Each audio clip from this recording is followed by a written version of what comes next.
18 से 30 करोड़ की Rolls Royce car लेकर आया हूं, नहीं उठ रहा। इसको कह रहा हूं कि तेरे लिए दुबई में एक शानदार फ्लैट मैंने लिया है, चल, वो नहीं उठ रहा है।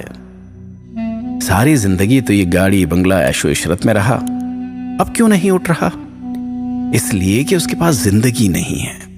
तुम्हारे पास है, इसका इस्तेमाल करो, जिंदगी के करिश्मों को महसूस करो।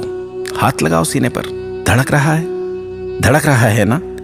86,400 मरतबा धड़कता है एक दिन में। और मजे की बात कि हर धड़कन फ्री है, हर धड़कन जिंदगी है। अगर तुम्हें कहा जाए कि तुम्हारी 3 धड़कनें स्किप कर देते हैं तो तुम्हारे पैरों की जमीन खिसक जाएगी, वो तुम्हारे पैरों में गिर जाएगा कि ना जी ना, स्किप ना कराओ।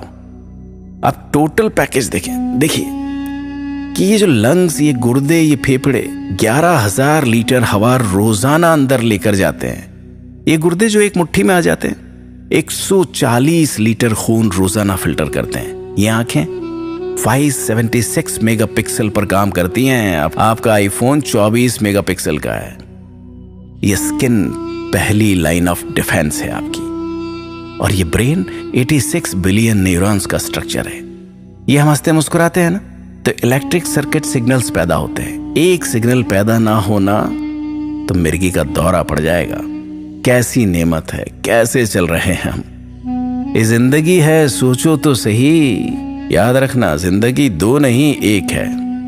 ऐसा नहीं है कि जिंदगी जो आपको मिली है इसमें आप खा लेंगे, पी लेंगे, ऐश कर लेंगे, फिर एक जिंदगी आपको मिलेगी जिसमें आप इबादत करेंगे, प्रार्थना करेंगे। नहीं, इसी जिंदगी में हर काम ऐसा कर लेना है कि रब राजी हो जाए। जिंदगी नाम है काम का, बेकारी तो मौत है।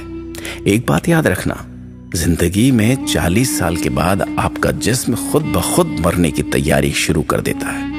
अरबों दफा दिल धड़क गया, काम हो गया।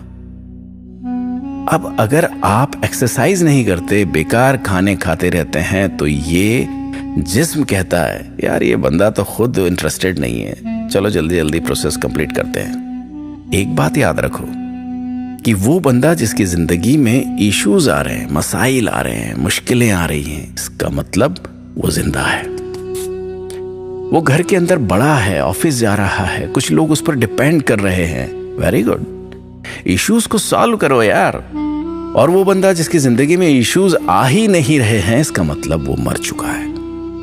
हम में से ऐसे कितने ही लोग होंगे जो 35-40 की उम्र में ही मर चुके होंगे, लेकिन उनको 70 साल की उम्र में दफनाया जाता है या अंतिम संस्कार किया जाता है।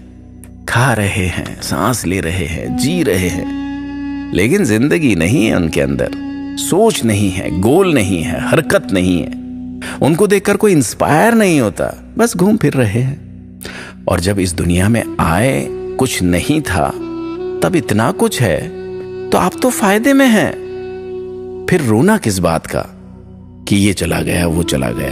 अरे शुक्र करो रब का, जिंदगी को ट्रेजेडी की स्टोरी ना बनाए, जिंदगी में एहसास की मिठास बनाए रखें, डर पर काबू रखें। अफ्रीका की जंगल की एक छोटी सी कहानी है कि टूरिस्ट गए थे, शेरों के बीच सफारी कर रहे थे। गाइड बड़ा मुस्कुराता हुआ शेरों के बीच जा रहा था, हाथ लगा रहा था, और इधर टूरिस्ट के पसीने छूट रहे थे।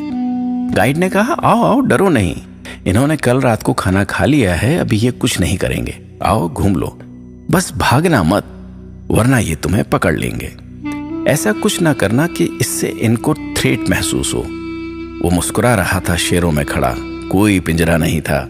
वो जो बंदा था उसने कहा कि मैंने यहाँ पे एक बात सीखी कि हमारी जिंदगी भी तो ऐसी ही है, ये दुनिया भी तो एक जंगल ही है। शैतान है, ख्वाहिशें हैं, नफ्स है, दुनिया है। अब यहाँ तुम्हें किस तरह रहना है, गाइड बन के रहना है या टूरिस्ट बन के? दूसरों को सिखाना है कि शेरों से मुकाबला कैसे करना है या शेरों से डरते ही रहना है? अगर तुमने एजुकेशन ली है, ट्रेनिंग ली है, तुम्हारे अंदर जज्बा है, तो तुम मुस्कुरा के शेरों को देखोगे और दूसरों को उनसे बचाओगे। अब तुम्हें गिरे हुए तबाह हो तब क्या कर सकते हो? आप बहुत से काम करते हैं, लेकिन नौजवानों को चाहिए कि किसी एक खास काम पर फोकस जरूर करें। टाइम को इन्वेस्ट करना सीखें, वेस्ट नहीं। टाइम गुजर रहा है कंटिन्यूअसली, कोई अमृत पीकर नहीं आया है कि आप हमेशा रहेंगे। सबसे सफल आदमी भी कह रहा है कि वक्त कीमती है, क्योंकि उसने उसी से सफलता पाई है। और असफल व्यक्ति भी कह रहा है, क्योंकि उसने वक्त की मार झेली है और उसी से उसने सबक लिया है। यकीन जानो, वक्त खत्म हो रहा है, वक्त खत्म हो जाएगा। ये बहुत कीमती है, कुछ करें।